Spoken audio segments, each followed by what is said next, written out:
We want to get you up to date on all the latest news. Let's go to New York and Monica Gale. Good morning. Good morning, Harry and Paula, and good morning, everyone. Susan Smith is being arraigned in Union, South Carolina this morning, one day after police say she confessed to murdering her two young sons. Randall Pinkston is standing by in Union this morning with the very latest. Good morning, Randall. Good morning, Monica. Until yesterday afternoon, authorities had held out hope that little Michael and Alex Smith would be found alive. Then, the awful discovery. Their mother, Susan Smith, had apparently concocted an elaborate hoax to cover up their deaths. A grim-faced Sheriff Howard Wells, who had led an around-the-clock search, made the announcement. Susan Smith has been arrested and will be charged with 2 counts of murder in connection with the deaths of her children. In the arrest warrant, Smith confessed. Her car with the bodies of little Alex and Michael was found in a nearby lake. Earlier, she issued what would be her final appeal on national TV. I think it takes a very sick and emotionally unstable person to be able to take 2 beautiful children like that, to be able to keep them from their parents. Anguish and anger swept the close-knit community of Union, South Carolina. Susan Smith, after all, had grown up here. When she reported her children kidnapped, many felt as if their own children were missing. Stuff like that don't happen here. It's just... Did you believe her? Yeah. Everybody believed her. I did. Well, My body got something wasn't right from the beginning. Law enforcement officials had their doubts, too. I think early on, law enforcement just felt that there were some inconsistencies. In California, a stunned relative learned her great-grandsons were dead. Just couldn't imagine that Susan would do that. She always seemed to be such a devoted mother. We are outside the courthouse where Susan Smith is being arraigned this morning. Authorities say right now she is the only suspect. Monica? Randall Pinkston in Union, South Carolina this morning. Thank you. The jury starts tomorrow morning to weigh the punishment for Susan Smith after convicting her last night of murder. Jurors must decide if Smith should die for the killings of her 2 small sons or spend the rest of her life in prison. Randall Pinkston is in Union, South Carolina. There were more visitors to the graves of Michael and Alex Smith today as the jury awaits the penalty phase of the trial to decide if Susan Smith should receive death. In an exclusive interview with CBS News, Smith's mother, Linda Russell, expressed bitterness about media portrayals of her daughter. "We wanted Susan tried in a court of law and not in the press," said Russell. "They have brutalized her. I think you all ought to be ashamed of yourselves."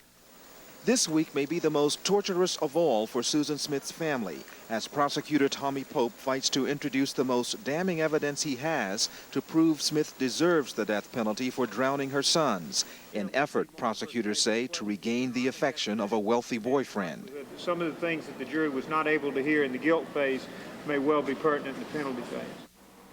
Experts predict a clash in the courtroom if Pope tries to show the jury video of this controversial test of Smith's Mazda sinking, or autopsy pictures of the bodies of Michael and Alex after they were pulled out of the lake. That'll probably be one of the biggest battles you'll see as to whether they really are too prejudicial for the jury or whether they are in some way relevant enough.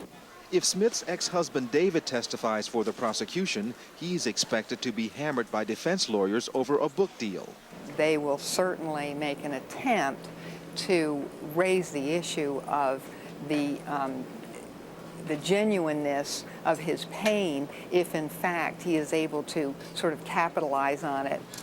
More intimate details of Smith's life may be put on display by her own attorneys as mitigating evidence to help explain to the jury a lifetime of emotional damage. The prosecution faces an uphill battle getting the death penalty for Susan Smith. No one in Union County has ever been sent to the electric chair. And of the 245 people executed in the entire state this century, only 2 have been women. Randall Pinkston, CBS News, Union, South Carolina. This is the CBS Evening News with Dan Rather. Good evening. The crime horrified the nation. A young mother drowning her 2 young sons. Today, a jury in Union, South Carolina, decided the town has had enough death. The jurors, 9 men and 3 women, voted to spare the life of Susan Smith. Correspondent Randall Pinkston was in the courtroom for the sentencing.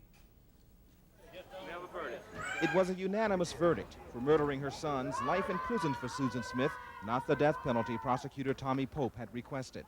We presented the case we had. We presented the case that we felt called for this trial and this penalty, and we accept the jury's verdict. As the verdict was read, Susan Smith breathed a sigh of relief and hugged her attorneys. She was very relieved for her mother and for the rest of her family. The end of the trial brings to an end a saga of horror and shame. Please bring them home. Last fall, the eyes of the nation were riveted on Susan Smith and her story that a carjacker had taken her 2 little boys. 9 days later, there was shock and anger when it was revealed the 23-year-old mother had strapped her children in their car seats and sent them to a watery grave. Susan Smith has been arrested and will be charged with 2 counts of murder in connection. During the trial, prosecutor Tommy Pope portrayed Smith as selfish and manipulative, accusing her of killing her sons to regain the affection of a wealthy boyfriend who did not want children. But defense attorneys led the jury through Susan Smith's troubled family history of suicide, incest, and depression, saying she snapped, attempted to kill herself along with her children, but got out of the car as it rolled down the ramp. With photographs, videotapes, and grief-stricken testimony, both sides summoned the ghosts of Michael and Alex. Late this afternoon, the boys' father reacted to the verdict. I'll never forget what Susan has done to me and my family, and I'll never forget Michael and Alex. But forgive, that's something I'm going to have to deal with, I guess, further on down the road. And this community will be dealing with Susan Smith and her crime for many, many years. She is sentenced to life in prison, which in South Carolina means 30 years before she is eligible for parole. Dan? Randall Pinkston in Union, South Carolina.